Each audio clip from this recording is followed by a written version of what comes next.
وہ library committee جو ہوتی ہے اس کے حصول کے لیے کوشش کرتی ہے اور اس کے لیے سفارش کرے گی۔ اس کے ساتھ ساتھ آگے نمبر 9 کے اوپر ہے کہ جو معلومات جمع کرنے کے دوران اعلیٰ تعلیم کے ارد گرد کی لائبریریوں کی ضروریات کا خیال رکھا جائے گا، کہ جتنی بھی ارد گرد کی جو لائبریریاں ہیں، مثلا ایک جامعاتی لائبریری ہے تو اس کی جو برانچز ہوتی ہیں ان کی ضروریات کو بھی مد نظر رکھا جائے گا۔ صرف اپنی ایک مین کلیکشن کو نہیں بڑھانا ہوتا بلکہ دیگر جو کلیکشن ہے اس کو بھی دیکھنا ہوتا ہے۔ اس کے ساتھ ساتھ مختلف لائبریریاں اپنی لائبریری جمع کرنے کی جو پالیسی ہوتی ہے، اضافہ کرنے کی کلیکشن ڈیولپمنٹ کے حوالے سے، وہ پالیسی بنانے کے لیے HEC کی لائبریری سے جو ہے وہ مدد لے سکتی ہے یا اس سے اس کو ہیلپ چاہیے ہوتی ہے تو اس کو فالو کیا جا سکتا ہے۔ اس کے بعد نمبر 11 کے اوپر HEC کی جو پالیسی ہے وہ کہتی ہے کہ اگرچہ مختلف تجارتی کیٹلاگوں جائزہ پر نشان زدہ جو کتابیں ہوتی ہیں ان کے عنوانات، مصنفین کی درخواستیں جو ہوتی ہیں، تشریح شدہ کتابیات، انٹرنیٹ کے ذرائع، یونین کیٹلاگ، کتابیات، مختلف اداروں کے کیٹلاگ وغیرہ کو خریداری کے لیے جمع کرنے کے ترقیاتی ٹول کے طور پہ اس کو استعمال کیا جا سکتا ہے، لیکن جانچ کے لیے کتاب کا جسمانی یا فزیکلی جو ہے وہ آپ دیکھ لیں تو وہ زیادہ بہتر ہوگا۔ آپ دوسرے جو اوپر بتایا ہے کہ مختلف کیٹلاگ ہیں، کتابیات ہیں، عنوانات کے تحت جو کتابیات ہیں، کیٹلاگ ہے، ان کی مدد آپ لے سکتے ہیں، لیکن بہتر طریقہ یہ ہوتا ہے کہ کتابوں کو جب آپ نے انتخاب کرنا ہے، خریدنا ہے، تو اس کی فزیکل کتاب کی جو لوکیشن ہے یا فزیکل جو کنڈیشن ہے وہ آپ اس کو اگر دیکھ لیں تو زیادہ بہتر ہوگا۔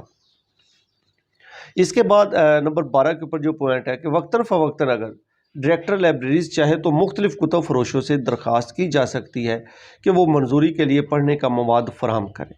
لائبریری حصول کمیٹی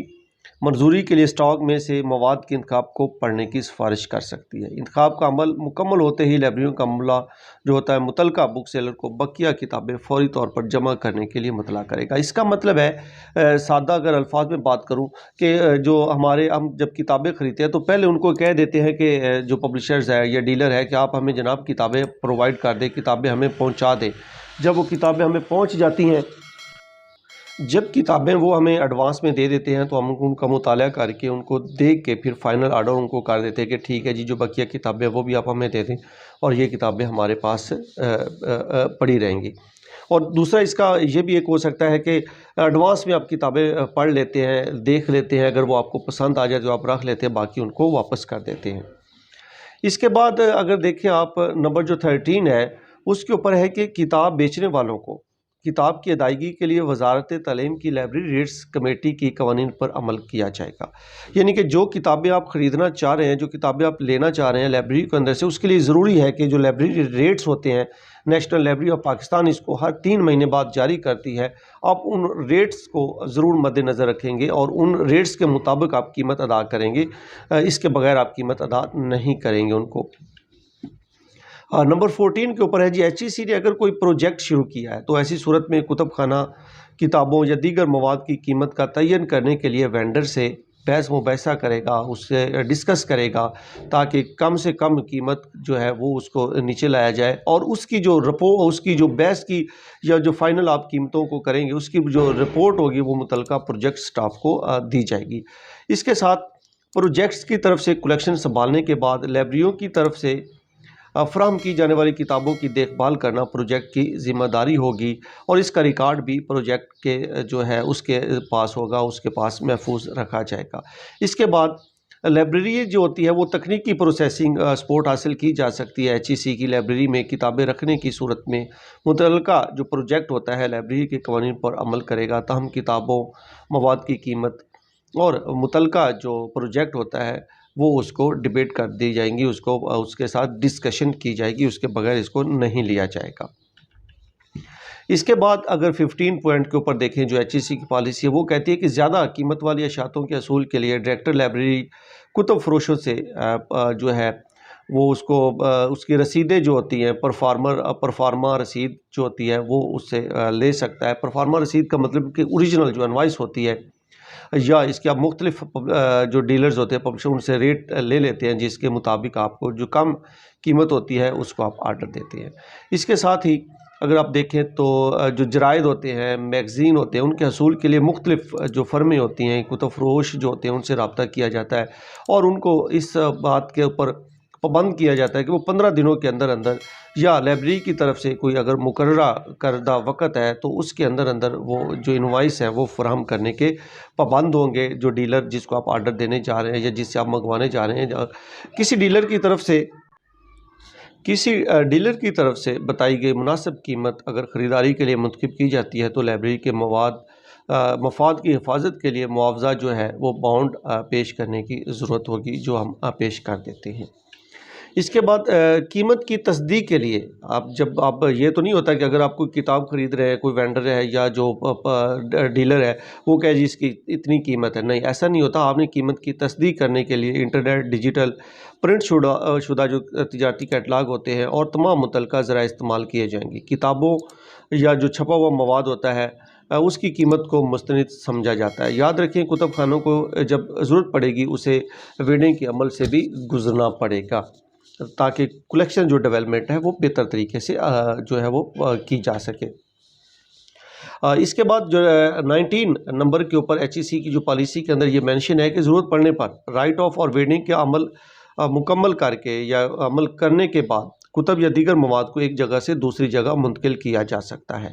اسی طرح HEC سے منظور شدہ رسائل کی ایک کاپی جو ہے وہ HEC کی لائبریری میں ہر والیوم کی ہر ایشو کی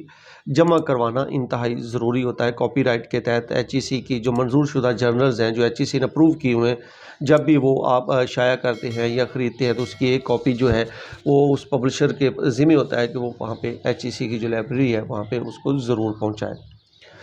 اس کے بعد 21 جو پوائنٹ کے اوپر HEC کی جو پالیسی اس میں یہ میں لکھا ہوا ہے کہ پاکستان میں تیار ہونے والے تمام PhD مقالوں کو جو HEC کی لائبریری میں ہارڈ اور سافٹ کاپی کو فراہم کرنا انتہائی ضروری ہے. یہ جو شک ہے یا یہ جو پوائنٹ ہے کہ یہ PhD تھیسز کے حوالے سے کہ پاکستان میں کوئی بھی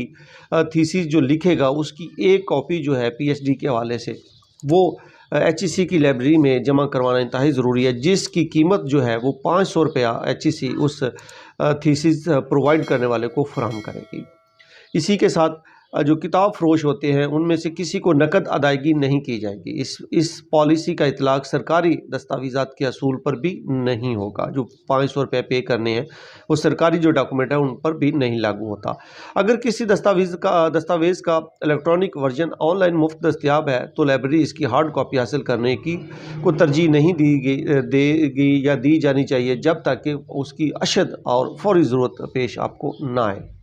تو یہ ایک طرح کا آج کا ہمارا ایک ٹاپک تھا کہ HEC نے جو کلیکشن ڈیولپمنٹ کے حوالے سے دی ہوئی ہے، اپنے قوانین دی ہوئے ہیں، پالیسی دی ہوئی ہے، وہ پالیسی آپ کے ساتھ ڈسکس کی ہے. تو یہ ویڈیو دیکھنے کے لیے آپ کا بہت شکریہ. اپنا خیال رکھیے گا. اللہ حافظ.